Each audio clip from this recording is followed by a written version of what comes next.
Kawan-kawan yang lain saya minta untuk berdiri, rapatkan kembali barisannya kawan-kawan. Karena saya dari atas melihat ke sana abang-abang kepolisian semakin banyak kawan-kawan. Jangan sampai hari ini ada provokasi yang kemudian masuk ke dalam barisan kita, sehingga kita yang kemudian tergabung dalam koalisi Indonesia Anti Korupsi hari ini tidak sukses dalam melakukan aksi unjuk rasa depan Kejaksaan Agung Republik Indonesia kawan-kawan. Maka hari ini kita yang kemudian tergabung dalam KOSASI harus komitmen untuk bagaimana menyuarakan terkait dengan persoalan yang hari ini kita sama-sama kawal kawan-kawan.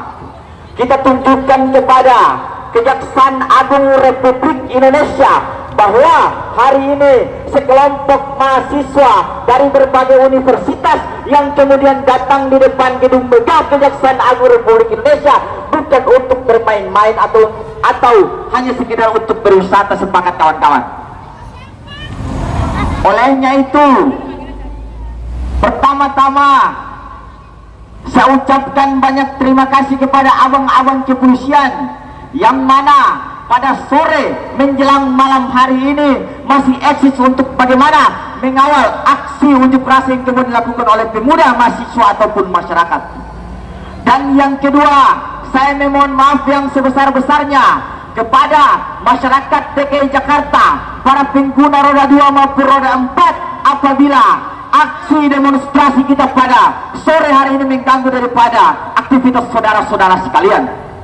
Akan tetapi perlu untuk diketahui bersama bahwa hari ini ada persoalan krusial, problematika yang terjadi di bangsa ini yang kemudian harus kami suarakan, betul tidak kawan-kawan? Yang mana kita tahu bersama bahwa Kejaksaan Agung Republik Indonesia yang kemudian mempunyai wewenang untuk bagaimana melakukan penuntutan hari ini mengungkap berbagai macam kasus di Republik ini kawan-kawan.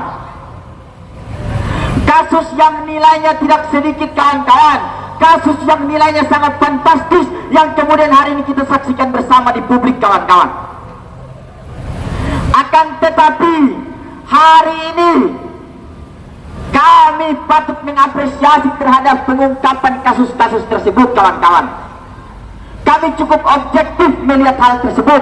Akan tetapi hari ini yang kami ingin fokuskan adalah transparansi terhadap aset-aset yang kemudian disita oleh Kejaksaan Agung Republik Indonesia itu sendiri, sepakat kawan-kawan.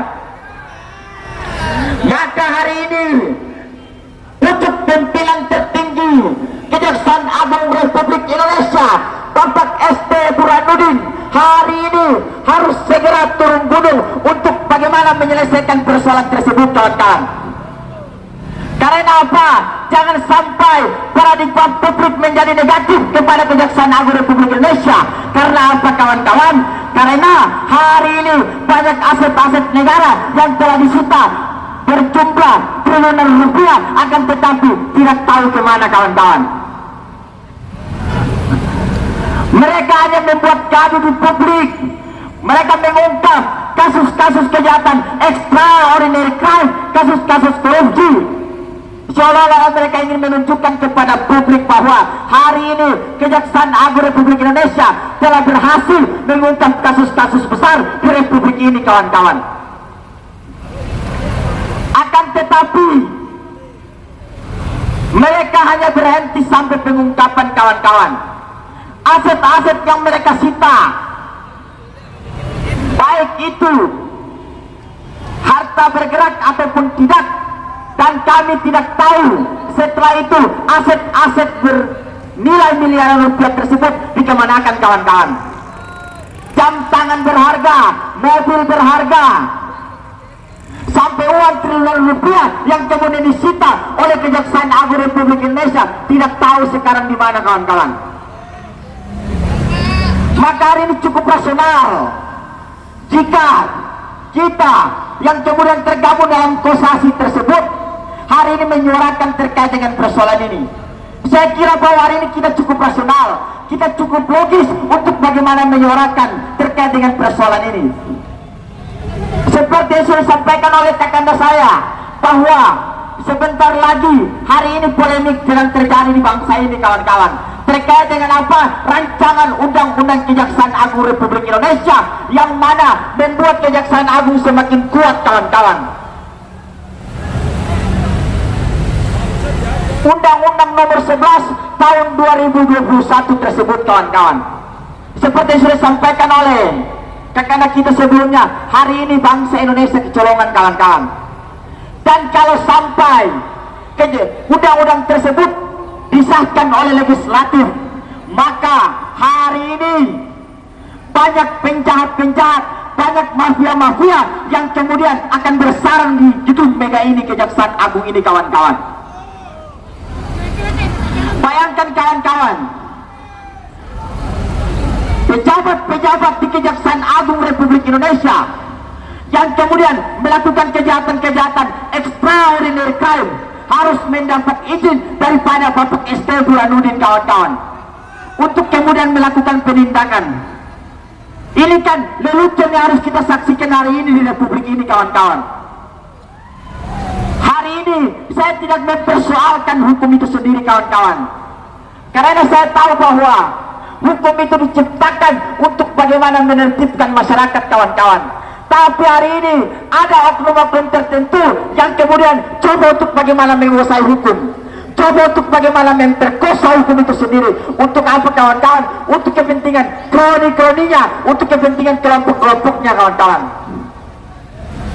Maka hari ini kalau seandainya kita berdiam diri lalu kita apatis terkait dengan problematika yang kemudian hari ini terjadi kawan-kawan, maka kita lepaskan saja jubah kita sebagai mahasiswa, sepakat kawan-kawan.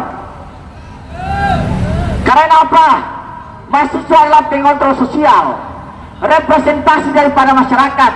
Dan apabila hari ini ada lembaga-lembaga, ada oknum-oknum yang coba untuk bagaimana mengkriminalisasi masyarakat dengan hukum itu sendiri, maka saya berjanji kita akan terus turun di sini untuk bagaimana mengawal persoalan itu, sepakat kawan-kawan. Hari ini Kejaksaan Agung Republik Indonesia harus belajar untuk bagaimana mendengar, harus belajar untuk bagaimana melihat, karena segala macam bentuk persoalan yang terjadi di bawah kolong langit merupakan tugas daripada orang-orang yang berpikir kawan-kawan. Maka sudah barang tentu hari ini kita sudah berada di jalan yang benar untuk bagaimana menyuarakan terkait dengan persoalan-persoalan yang terjadi di bangsa ini kawan-kawan.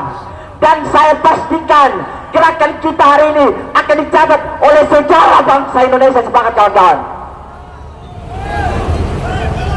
Kawan-kawan jangan merasa sia-sia hari ini membersamai dan kemudian tergabung dalam kosasi itu sendiri kawan-kawan.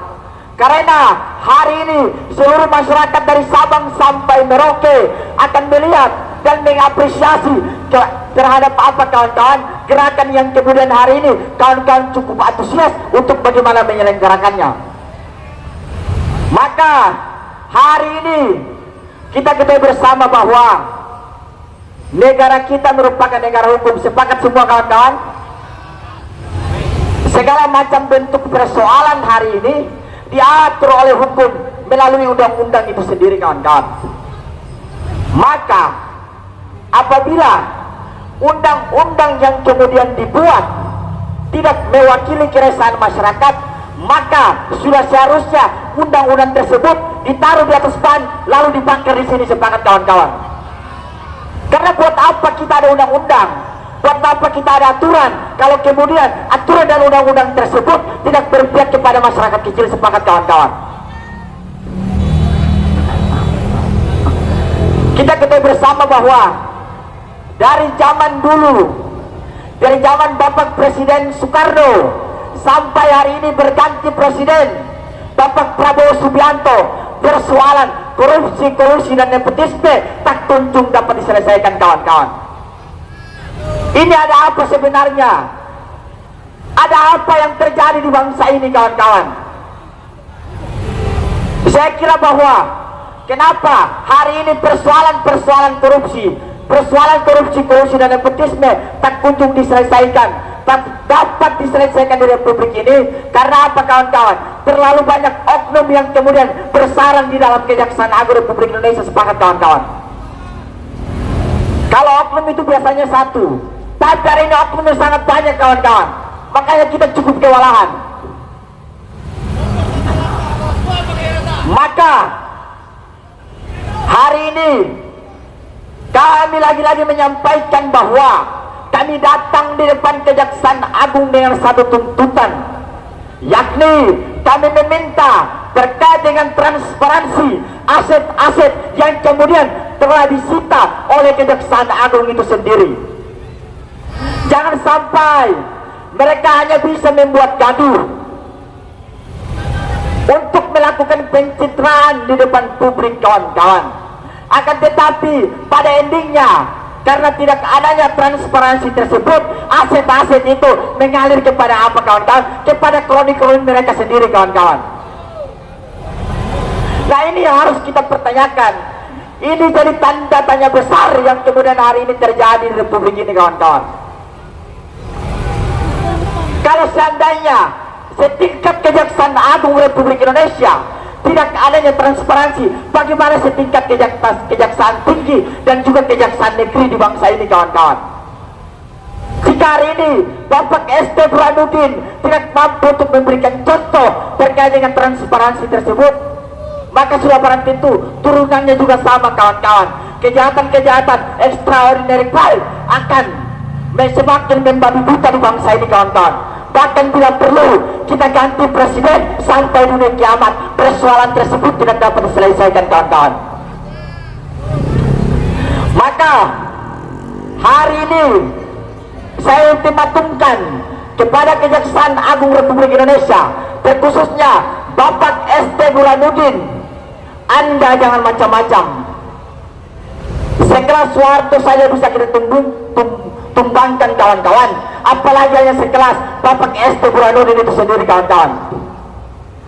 Apabila hari ini aspirasi kita, suara kita tidak diindahkan, maka lebih baik demi kebaikan bangsa ini, kebaikan negara ini, maka sepakat tidak kawan-kawan kalau Bapak ST Burhanuddin dimundur dari jabatannya kawan-kawan? Sepakat tidak kawan-kawan? Akan tetapi jika dalam waktu dekat Bapak ST Burhanuddin bisa merealisasikan aspirasi yang kami sampaikan, maka Anda layak menjadi pimpinan di Kejaksaan Agung Republik Indonesia. Betul tidak kawan-kawan? Sebagai penutup daripada orang singkat saya pada hari ini, saya ingin sampaikan bahwa apabila hukum runtuh, maka kita tidak akan lagi bisa berbicara tentang keadilan kawan-kawan. Apabila kita tidak lagi bisa berbicara tentang keadilan, maka kita tidak akan lagi bisa berbicara tentang kemanusiaan kawan-kawan. Karena disitulah akarnya. Baik, mungkin sekian yang dapat saya sampaikan. Kurang dan lebihnya saya mohon maaf. Bahwa hari ini kami akan terus mengawal terkait dengan persoalan transparansi dari Kejaksaan Agung Republik Indonesia sampai bila mana aspirasi kami, suara kami diindahkan.